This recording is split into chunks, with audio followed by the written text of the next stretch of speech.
యెషయా గ్రంథం 42వ అధ్యాయం మొదటి నుంచి చదివేసేయండి. దేవుడిచ్చిన ఇంకొక అనువాలు అంటే ప్రవచనం.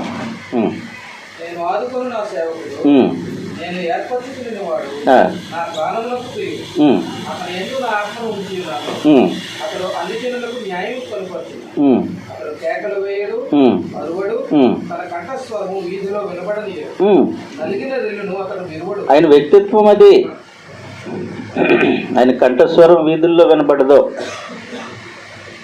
జగడమాడేవాడు కాదు ఆయన. తర్వాత ఆయన నలిగిన రెల్లును విరవడు, ఆర్పడు. అంటే అది ఆయన మృదుత్వానికి, మంచితనానికి, సాధు స్వభావానికి సూచన. ఆయన ప్రవర్తనది సత్యమును అనుసరించి, అదిగో రాజు కాబట్టి సత్యమును అనుసరించి సింహాసనం మీద కూర్చోవడం కాదు, గుర్రమెక్కి తిరగడం కాదు, వాళ్ళ మధ్యలో ఉంటాడు. ధర్మశాస్త్రం యొక్క సున్నైన పొల్లైనను తాను తప్పిపోకుండా తాను అనుసరించే వాళ్ళని న్యాయంగా వాళ్ళని తీర్పు తీరుస్తూ ఉంటాడు. వాళ్ళ మధ్యలోనే ఉన్నాడు ఆయన రాజు. అది ఆయన స్వభావం.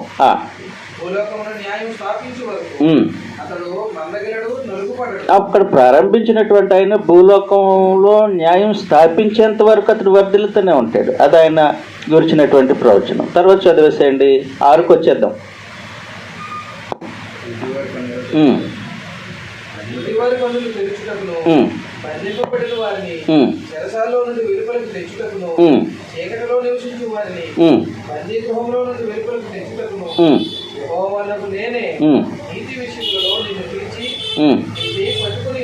అది సరే.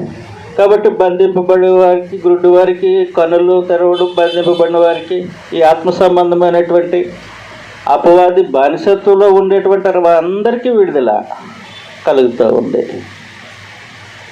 దేవుడు వారిని, ప్రభువైన యేసు వారిని అపవాది సంఖ్యల నుంచి విమోచిస్తూ ఉన్నాడు. ఎప్పుడు? శరీరంతో భూమి మీద నివసిస్తూ ఉన్నప్పుడు. కాబట్టి ఇదొక ఆనవాలు. ఈ ఆనవాలు బాప్తిస్మిచ్చి యోహాను గుర్తించలేదు, గ్రంథం రాసిన యోహాను గుర్తించాడు,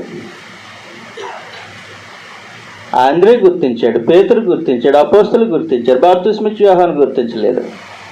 అందువల్ల ఆయన చెరసాల్లో ఉంటే నువ్వేనా ఇంకొకరి కోసం ఎదురు చూడాలా అన్నాడు. అప్పుడు ప్రభు ఏమన్నారంటే, ఇది కొటేషన్ అయితే చూపించారు. గురుడివారు చూస్తున్నారు, కుట్టివారు నడుస్తున్నారు, సంగతులు మాట్లాడేశారు.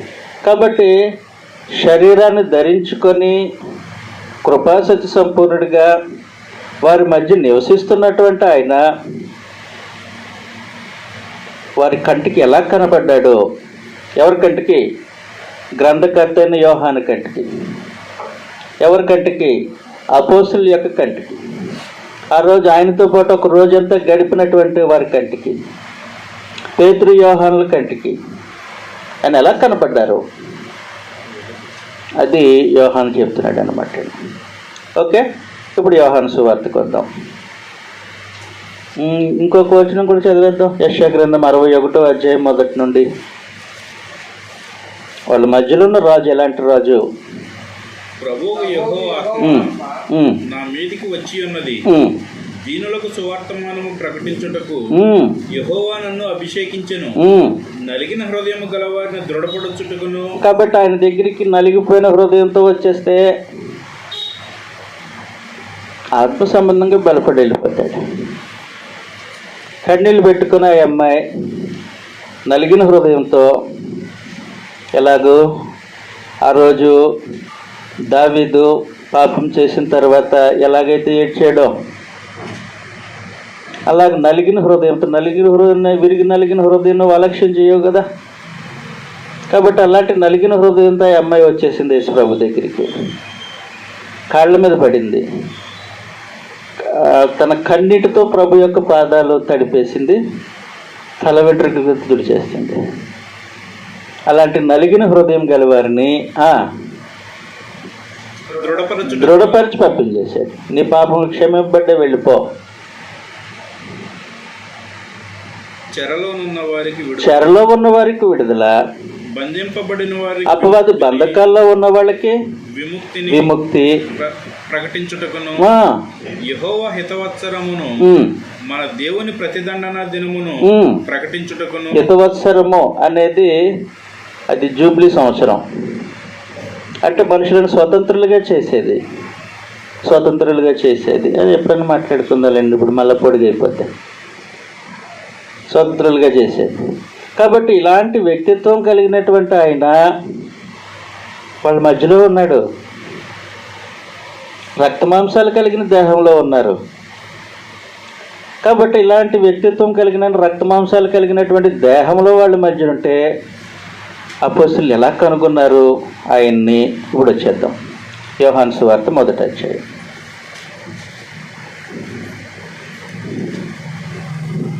యోహాను సువార్త 1వ అధ్యాయము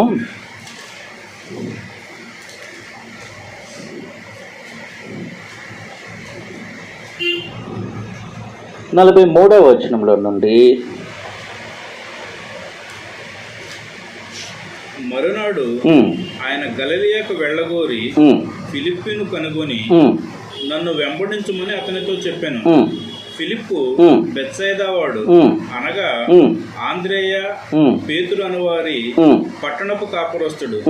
ఫిలిప్పు నతనయేలును కనుగొని ధర్మశాస్త్రములో మోషేయు ప్రవక్తలను. మోషే ఏం రాశాడు ధర్మశాస్త్రంలో? ఒకే వచనం రాశాడు అనుకుంటున్నారా?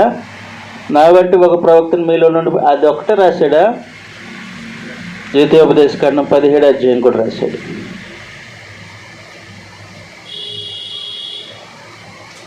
ద్వితీయోపదేశకాండం 17వ అధ్యాయం కూడా రాశాడు. చదివాం కదా ఇందాక మనం. దేవుడు ఎంచుకుంటాడు ఒక రాజుని, మన సహోదరులను ఎంచుకుంటాడు. ఆయన ఇలాంటి ప్రవర్తన కలిగి ఉండాలని దేవుడు కోరుతున్నాడు. సేమ్ యాజ్ ఇట్ ఈజ్గా ధర్మశాస్త్రంలోనూ ధర్మశాస్త్రంలో మోషేయు ప్రవక్తలను ఎవరిని గురించి వ్రాసిరో ఆయనను కనుగొంటిమి. ఎలా తెలిసింది? ఈయన గురించే వాళ్ళు రాశారని ఎలా తెలిసింది నీకు?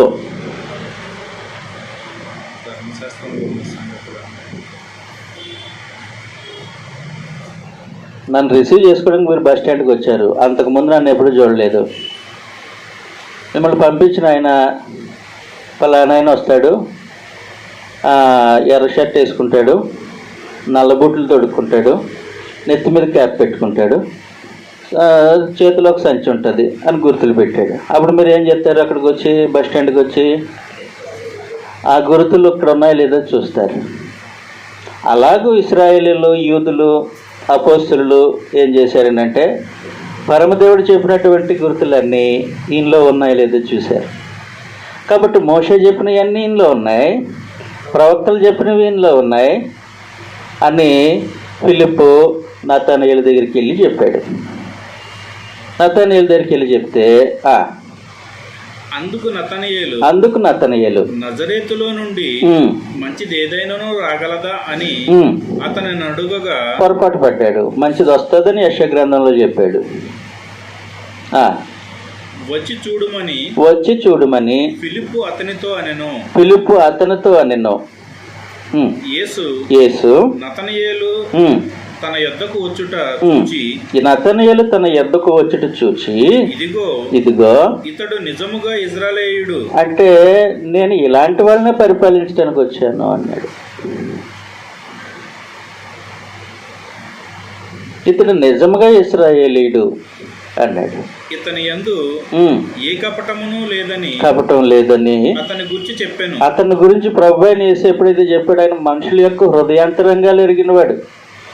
ఆయన గురించి ఇంకో ఆయన సాక్ష్యం ఇవ్వనవసరంలే. ఇంకొక అద్భుతమైన సంగతి ఏంటంటే ఇతడిలో ఏ కపటం లేదు అని చెప్పగానే ఇంక అర్థమైపోయింది. అర్థమైపోయి నతనీయులు ఇలాగంటాడు, నా స్వభావం నీకు ఎలా తెలుసు? నన్ను నువ్వు ఎలాగెరుగుతావు అంటే మనిషిని అపీరెన్స్ కాదు, పేరు కాదు, ఊరు కాదు, నా స్వభావం నువ్వు ఎలాగెరుగుతావో. నతనీయులు ఆయన అడుగుగా యేసు పిలుపు, అది నతనీయుల యొక్క పర్సనల్ ఎక్స్పీరియన్స్, అది ప్రభువుకు కూడా తెలిసిన ఎక్స్పీరియన్స్. కాబట్టి నీవు పిలుపు నిన్ను పిలవకముందే నీవు అంజూరపు చెట్టు కింద ఉన్నప్పుడే నేను చూశాను అన్నాడు. అంజూరపు చెట్టు కింద ఏదో ఇన్సిడెంట్ ఉంది, అది ప్రభువుకి ఈయనకి సంబంధించింది. కపటం లేని వ్యక్తిత్వాన్ని ప్రదర్శించేశాడు అంజూరపు చెట్టు కింద.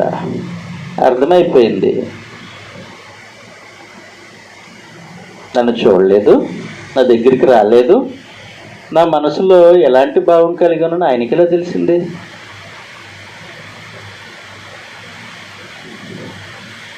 కపటం లేనిదేదో అక్కడ చేస్తున్నాడు మనిషి.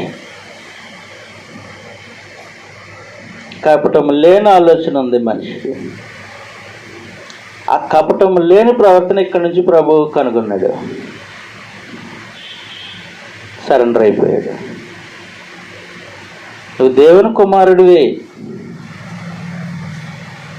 నలిగిన హృదయమును బలపరచడానికి వచ్చింది నువ్వే కదా, మకమక నాడుచున్న జనపనారు ఒత్తిన ఆర్పని సౌమ్యుడు నువ్వే కదా, దేవుని ఏడాత్మలు కలిగిన వాడు అంటే సంపూర్ణంగా పరిశుద్ధాత్మ కలిగిన వాడు నువ్వే కదా, జ్ఞాన వివేకములకు ఆధారమగ ఆత్మ. చదివాం కదా యెషయా గ్రంథం 11 ఒకసారి చదివేసేయండి.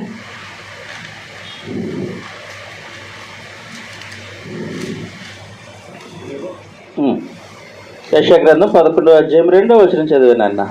యెహోవా ఆత్మ జ్ఞాన వివేకములకు ఆధారమగు ఆత్మ, ఆలోచన బలములకు ఆధారమగు ఆత్మ, తెలివిని యెహోవా ఎడల భయభక్తులను పుట్టించు ఆత్మ అతని మీద నిలుచును. కాబట్టి జ్ఞాన వివేకములకు ఆధారమగు ఆత్మ, కాబట్టి కనిపించిపోయింది ఆయన సంగతి ఏంటో మొత్తం. మరి ఇలాగా గుర్తులన్నీ ఉండి పైగా నేను ఎలాంటి వాడినో ఆయన దూరం నుంచి చూసి చెప్పిన ఆయన కాబట్టి మేము ఎదురు చూస్తున్న దేవుని కుమారుడు నువ్వే. నన్ను నిజమైన ఇశ్రాయేలీయుడు అన్నావు కదా, అయితే నన్ను పరిపాలించడానికి వచ్చినటువంటి నా రాజువు నువ్వే అని ఒప్పుకున్నాడు అనమాట. అర్థమవుతుంది కదా నన్ను? నువ్వు నిజమైన ఇశ్రాయేలీయుడివి, అయితే నువ్వు నిజమైన ఇశ్రాయేలీయుడివి అయితే నిన్ను పరిపాలించడానికి వచ్చిన రాజుని నేనే. ఆ మాట నువ్వు చెప్పొద్దు, నేనే చెప్పేస్తాను అన్నాడు నతనీయులు. దేవుని కుమారుడు, నన్ను పరిపాలించడానికి వచ్చిన రాజు.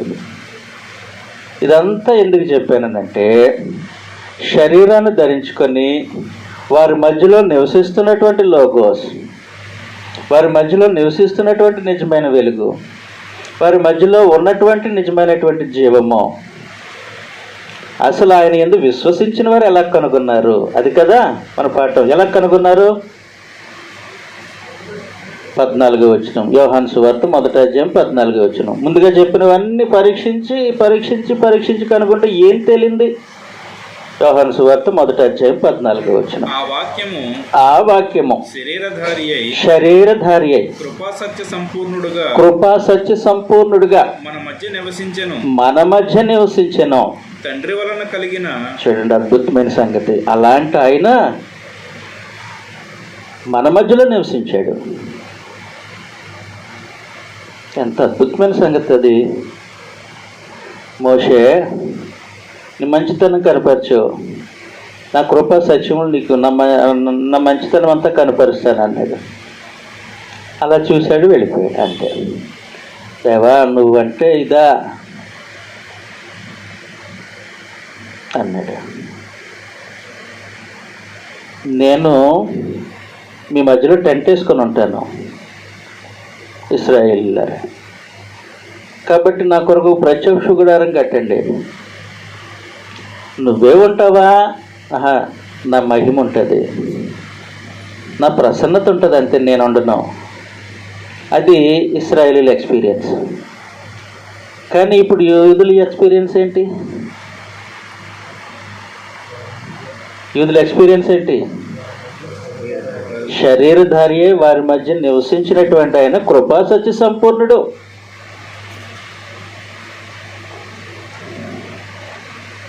మామూలు ఎక్స్పీరియన్స్ కాదు కదా. లోగోస్ వారి మధ్యలో నివసిస్తున్నారు. ఆయనకు ఒక అడ్రస్ ఉంది. నువ్వు ఎక్కడ కాపురం ఉంటున్నావు, నువ్వు వచ్చి చూడు అంటే నీ నెక్స్ట్ నైబర్ నేను, మీ ఊరు వాడిని, మీ జాతి వాడిగా, యూదుడిగా వాళ్ళ మధ్య నివసించేశారు. అద్భుతంగా ప్రభువైన యేసు శరీరధారియే కృపా సత్య సంపూర్ణుడిగా వారి మధ్య నివసించను అన్నదాన్ని మూల భాషలో గుడారానికి ఉపయోగించే పదాన్ని ఉపయోగించారు. గుడారము, దేవుని ఆలయము, లేదంటే టబర్నికల్ అంటాం కదా, ప్రత్యక్ష గుడారం, దానికి ఉపయోగించిన పదాన్నే యోహాను ఉపయోగించేశారు.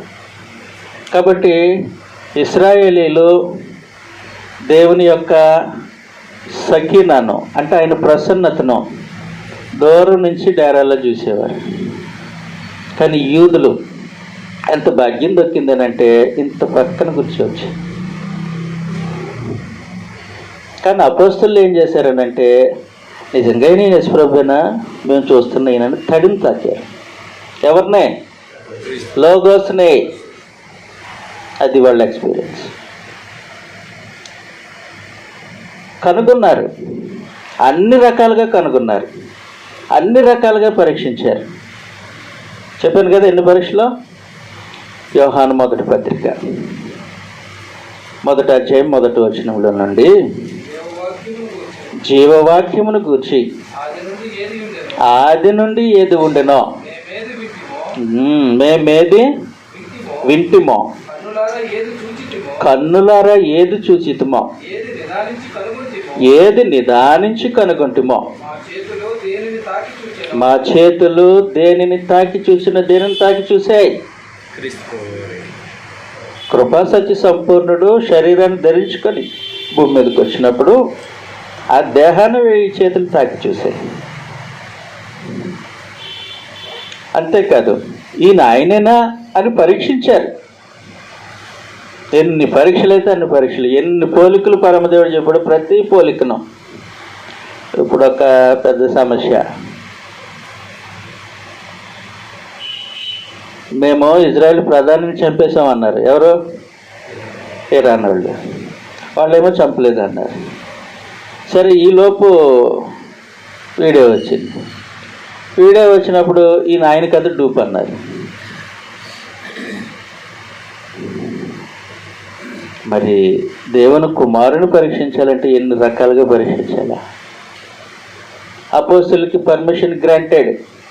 నన్ను ఎలాగైనా టెస్ట్ చేసుకోవచ్చు అబ్బాయి, మీరు నేను ఆయనన్నా కాదు, మీరు ముందు మీరు నిర్ధారించుకోండి. ధర్మశాస్త్ర భోజనాల ప్రకారం నిర్ధారించుకుంటారా? ప్రవక్త లేఖనాల్లో నిర్ధారించుకుంటారా?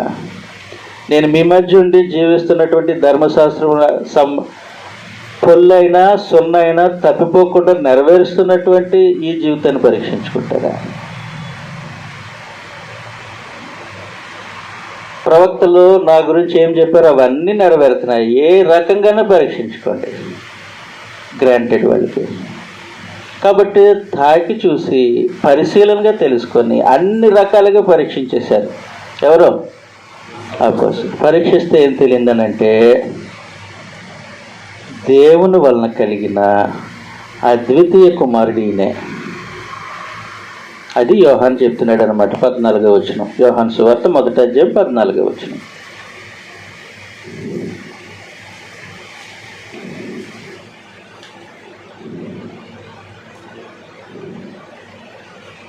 ప్లీజ్.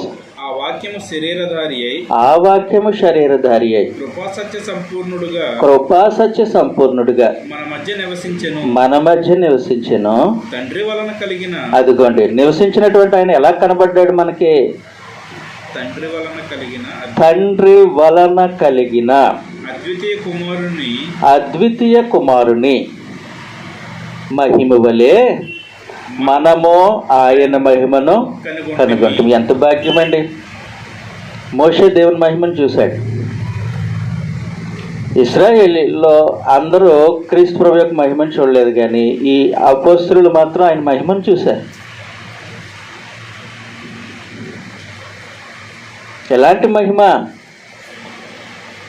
ఎలాంటి మహిమనంటే గ్రంథంలో చెప్పినట్టుగా ఆయనలో ఉంది. తండ్రి వలన కలిగిన అద్వితీయ కుమారుని మహిమలా ఉంది. మనం ఆయన మహిమను కనుగొన్నాం అంటూ ఉన్నాడు. ఇది ఎంత గొప్ప ఎక్స్పీరియన్స్ అని అంటే, నిజంగా ఎక్స్పీరియన్స్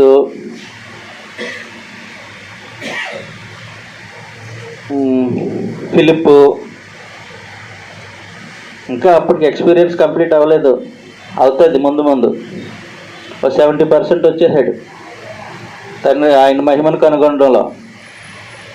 ఇప్పుడు అడుగుతున్నాడు, తండ్రిని కనపరచు, ఇంతకాలం మీ మధ్యన ఉన్నాను, నువ్వు నన్ను ఎరగవా? నన్ను చూసినవాడు తండ్రిని చూసి.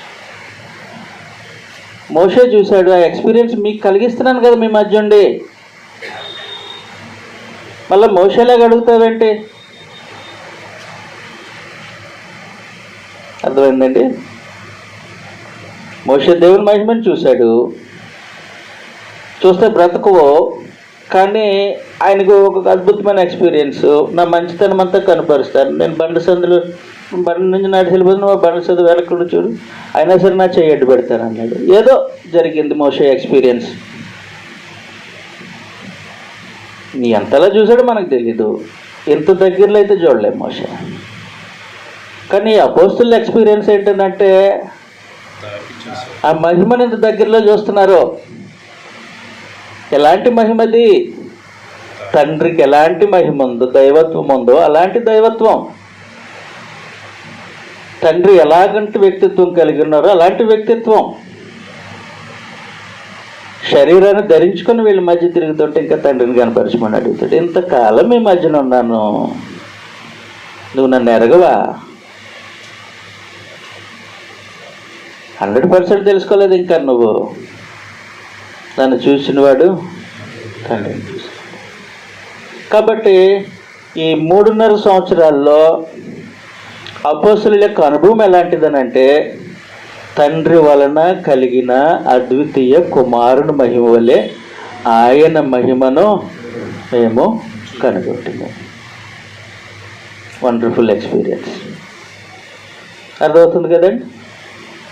కాబట్టి ఇప్పుడు యేసు ప్రభువుని ఎలా నమ్మాలి?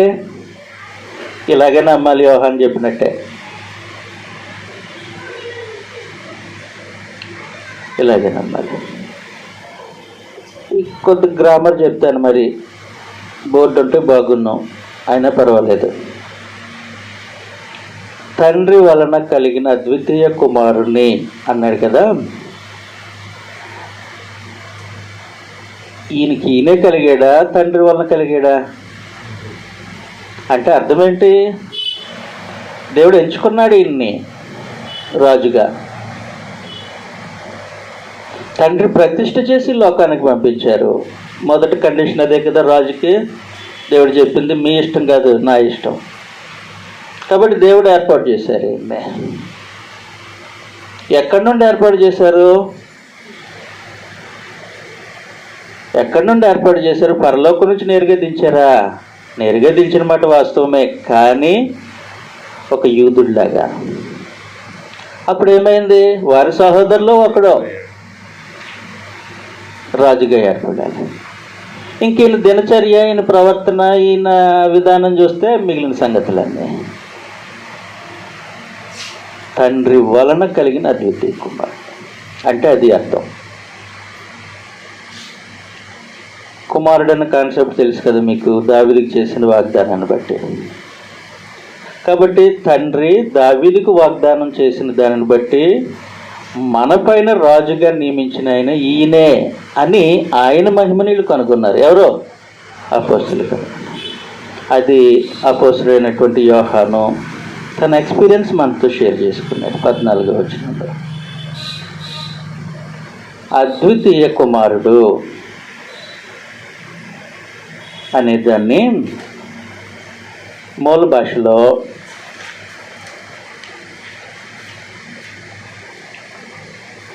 మోనోగినేస్, ఇంగ్లీష్లో రాసుకుంటారు పోనీ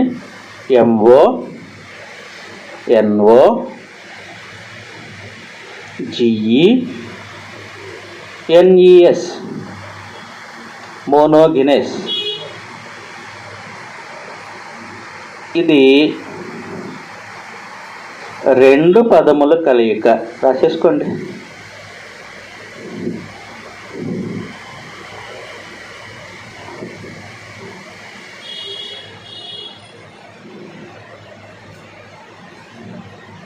రెండు పదముల కలయిక. మోనోస్, MONOS ప్లస్ అది మోనోస్ అనేది ఒక పదం. ఇంకొక పదం ఏంటంటే గినోమై, GENOMAI, గినోమై.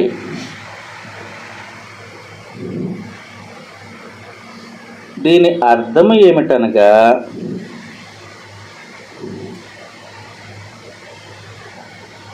అద్వితీయ కుమారుడు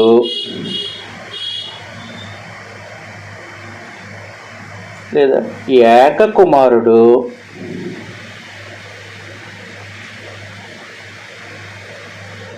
లేదా జనతైక కుమారుడు అని.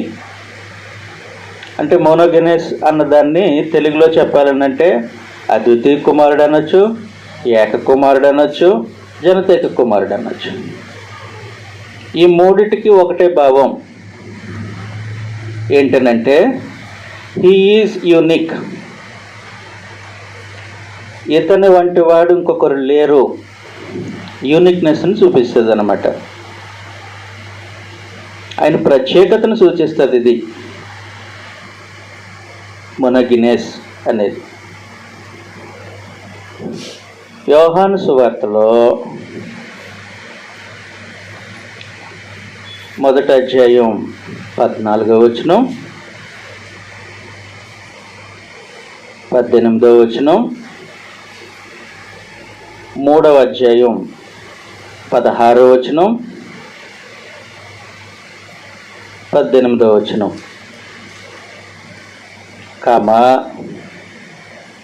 యోహాను మొదటి పత్రికలో 4వ అధ్యాయం 9వ వచనంలో ఈ మూల పదము ఉపయోగించబడినది. ఈ మూల పదము ప్రభువునకు ఉపయోగించబడినది.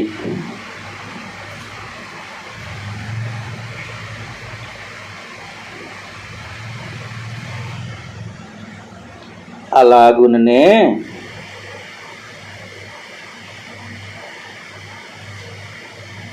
హెబ్రీ పత్రిక 11వ అధ్యాయము 17వ వచనంలో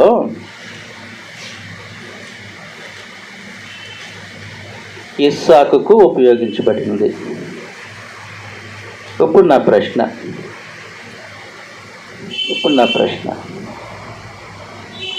అబ్రహాముకి ఎంతమంది కుమారులు? కరెక్ట్గా చెప్పండి. ఎంతమంది కుమారులు?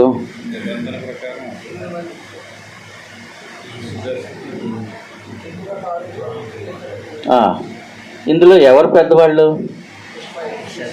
నిజమే. మరి గ్రంథం ఏంటి ఇలాగంటది? ఇప్పుడు చదివండి హెబ్రీ పత్రిక 11వ అధ్యాయం 17వ వచనం. శోధింపబడి ఉమ్, విశ్వాసమును బట్టి ఇస్సాకును బలిగా అర్పించెను. ఉమ్, ఎవడు ఆ వాగ్దానమును సంతోషంతో అంగీకరించెనో ఉమ్, ఇస్సాకు వలనైనది నీ సంతానం అనబడును అని ఎవరితో చెప్పబడినో ఉమ్, ఆ అబ్రహాము మృతులను సైతము లేపుటకు దేవుడు శక్తివంతుడని యోచించిన వాడై ఉమ్. తన ఏక కుమారుని అర్పించి ఏక కుమారుడా? ఇంకా ఉన్నారు కదా పిల్లలు. ఈయనకంటే పెద్దవాడు ఇస్మాయిల్ ఉన్నాడు. తర్వాత కెతూరాకు పుట్టినటువంటి బిడ్డలు కూడా ఉన్నారు. మరి ఈయన ఏక కుమారుడు ఎలాగయ్యాడు?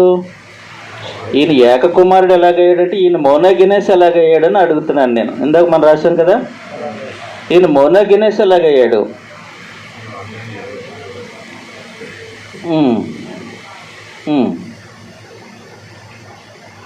అంటే అబ్రహాముతో దేవుడు చేసిన నిబంధనను బట్టి కుమారుడు ఎవరు?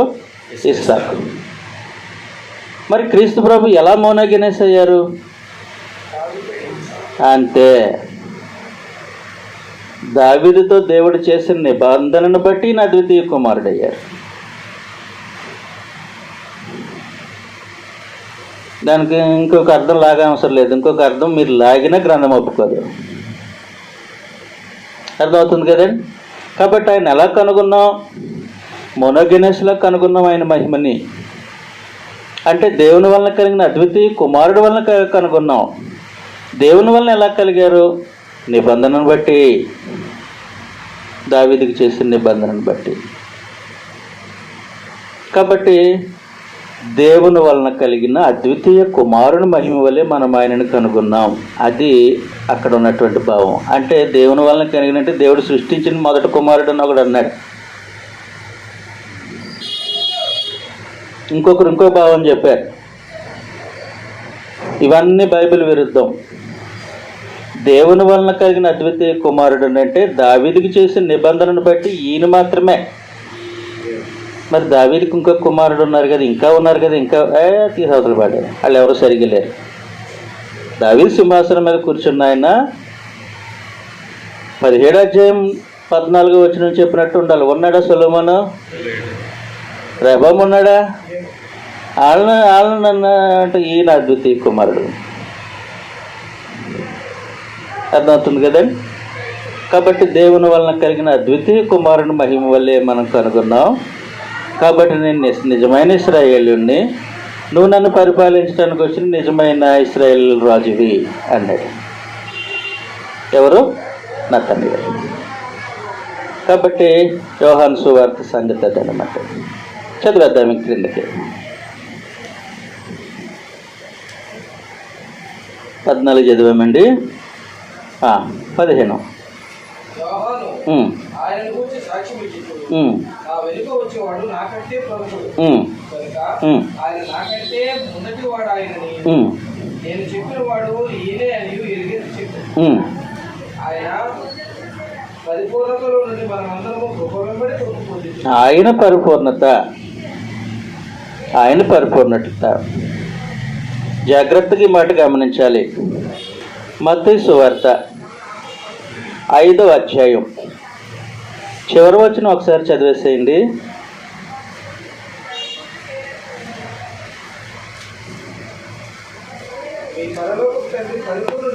ఆయన ఒక్కడే పరిపూర్ణుడా? కాబట్టి పరలోకపు తండ్రి పరిపూర్ణుడు. మరి ప్రభు అయిన యేసు, యోహాను ఏం చెప్తున్నాడు? ఆయన పరిపూర్ణుడు. అది క్రీస్తు ప్రభు యొక్క దైవత్వము. దేవుడు ఎలాగ పరిపూర్ణుడో ప్రభు అయిన యేసు కూడా పరిపూర్ణుడు. ఆయన పరిపూర్ణతలో నుండి మనకు కృప వెంబడి కృప వస్తుంది.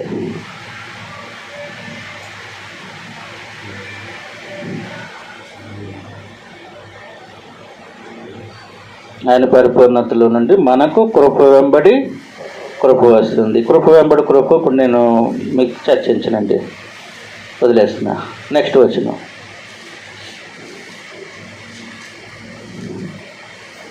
18వ వచనం. చూసారా? 17, 18 మెయిన్. చూసారా? చూడలేదు.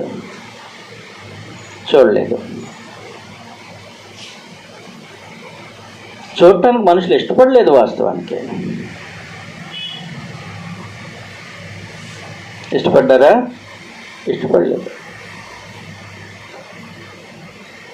రెండవది, చూడాలన్నా సరే చూసే అంత స్తోమత కాదు మనుషులకి. ఈ 3 మోసే ఎక్స్పీరియన్స్. ఎవరిని మహిమని చూస్తున్నాను బతకవు.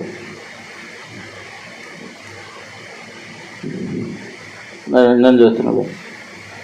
రెండవది, చూడాలని మనసుంది కాబట్టి నా మహిమని చూడాలనుకుంటున్నా, నా మంచితనం అంతా నా మహిమని చూపిస్తాను. చూడాలని ఇష్టపడ్డాడు కాబట్టి చూశాడు.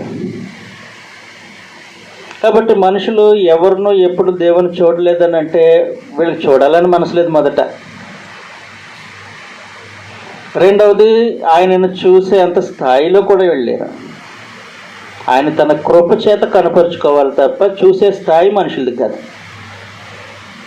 అలాంటప్పుడు ప్రభు అయిన యేసు ఎవరినూ ఎప్పుడు దేవుని చూడలేదు, కరెక్ట్.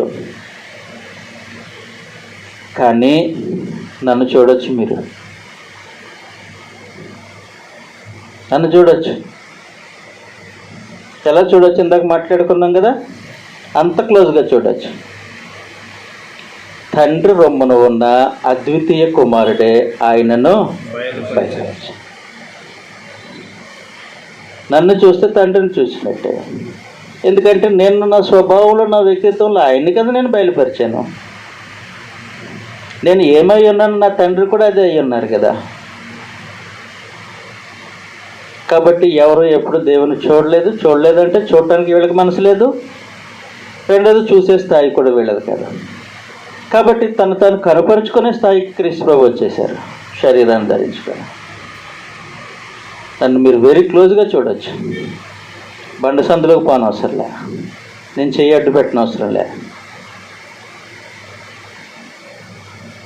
కృపా సత్య సంపూర్ణుడిగా మీ మధ్య నివసిస్తూ ఉంటే నన్ను చూడొచ్చు, నా మంచితనం అంతా చూడొచ్చు, నా వెలుగంతా చూడొచ్చు. ఆయన క్రీస్తు ప్రభు. అర్థమవుతుంది కదండి? వారి మధ్యలో నివసించిన తర్వాత ఈయన పరిపూర్ణంగా దేవుని కనపరిచేశారు. అంటే మోషేకు ఉన్నటువంటి ఎక్స్పీరియన్స్ వీళ్ళందరికీ వచ్చేసింది, కానీ చూడటానికి వీళ్ళకి మనసు లేదు. ఎవరికే? తిరస్కరిస్తున్న మనుషులకి మనసు లేదు, అంగీకరించే వారికి మనసు ఉంది. అందుకే ఇందాక చెప్పాను కదండి, మోషే యొక్క ఎక్స్పీరియన్స్ ఎలాంటిదో ఫిలిప్ ఎక్స్పీరియన్స్ అలాంటిదే. అయినా సరే అడుగుతున్నాడు కనపరచమని. అర్థమవుతుంది కదండి? అయినా సరే అడుగుతున్నాడు కనపరచమని. కాబట్టి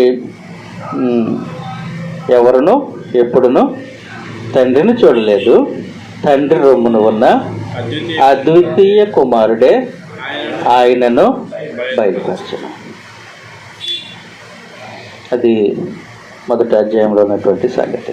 ఓకే, ఏమైనా డౌట్ ఉంటే అడిగేయచ్చు, ఇబ్బంది లేదు. ముందుకు వెళ్ళిపోదాం. ఇప్పటి వరకు మనం మాట్లాడేదాని మీద ఏమైనా డౌట్ ఉంటే అడిగేయచ్చండి. 5 నిమిషాల టైం ఉంది మనకి. ఆయన ఎంచుకున్నారు కదా, దాన్ని బట్టే.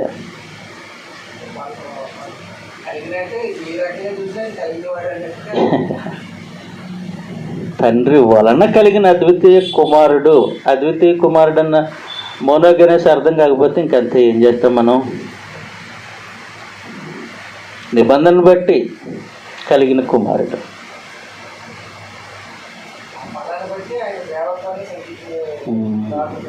సంఖ్యించకుండా యోహాన్ అది రాశాడు, దాన్ని పట్టుకుని సంఖ్యిస్తున్నామంటే మనకు అర్థం కాలేదు. ఇంకేంటి? నేనే ఆయనని, నేను ఆయన, మీరు ఎదురు చూస్తున్న ఆయనని నేనే. మోషే ప్రవక్తలు ఎవరి గురించి చెప్పారు? ఆయనని నేనే. అందుకే నేనే ఆయనని అని అంటారు. అర్థమవుతుంది కదండి? నేనే ఆయనని అంటే అక్కడి నుంచి రావాలి. ఎక్కడి నుంచి? లోగోస్ దగ్గర నుంచి రావాలి. నేనే ఆయనను. అందుకే కోపం వచ్చింది. నువ్వు మనుషుడు అయ్యుండి దేవునితో సమానంగా చేసుకుంటావా? అవును, ఆయన దేవునితో సమానుడే వ్యక్తిత్వంలో.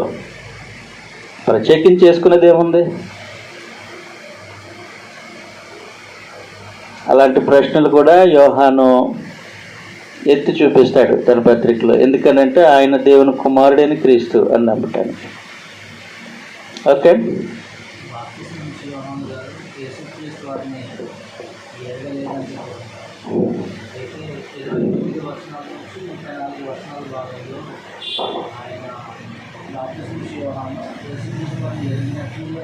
ఎరిగినట్లుగా ఉంది. పిలుపు కూడా ఎరిగినట్లుగానే ఉంది. ఎంత పర్సంటేజ్? ఆయనేమో జైల్లో ఉన్నాడు. నేనే ఈయనని చెప్పి నన్ను వచ్చి విడిపించట్లేదు అంటున్నాడు. నేను వచ్చింది నిన్ను విడిపించడానికి కాదు. నీకే తలగొట్టేస్తే పరలోకానికి పరదేశకి వెళ్ళిపోతుంది. నీకేం ఇబ్బంది ఉంది? స్త్రీలు కనిన వారిలో యోహాను కంటే గొప్పవాడు లేడు. తలగొట్టేశారనుకో నువ్వు నష్టపోయేది ఏమీ లేదు. పాపం చేసినట్టు తలగొట్టేస్తే నష్టం. కాబట్టి నేను వాళ్ళ కోసం వచ్చాను, నీ అన్నట్టు అన్నమాట. వైద్యుడు రోగికి అవసరం. అవునా? యోహానికి అవసరం లేదు. యోహాను ఇప్పుడు అందులోంచి రాని అవసరం లేదు. యోహాను అక్కడి నుంచి అక్కడ తలగొట్టేస్తే ప్రభు ఆయన పక్షంగా విజ్ఞాపన చేసే మనిషి. ఏమి నష్టపోతున్నాడు యోహాను? కానీ అలా చూడలేకపోతున్నాడు. అలా చూడలేదు. కానీ పరిచయం చేసినప్పుడు అంతవరకు చూడాలి. కానీ పరిస్థితులను బట్టి ఆయన అలా చూడలేకపోతున్నాడు. అదనమాట. ఓకే,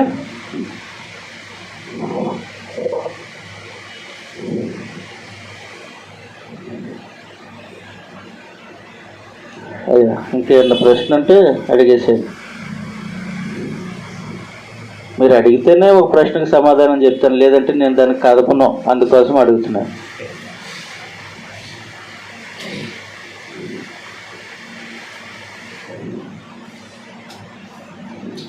సరే, మీకు ప్రశ్న లేకపోతే ముగించేసుకుందాం. అందరికీ థ్యాంక్ యూ.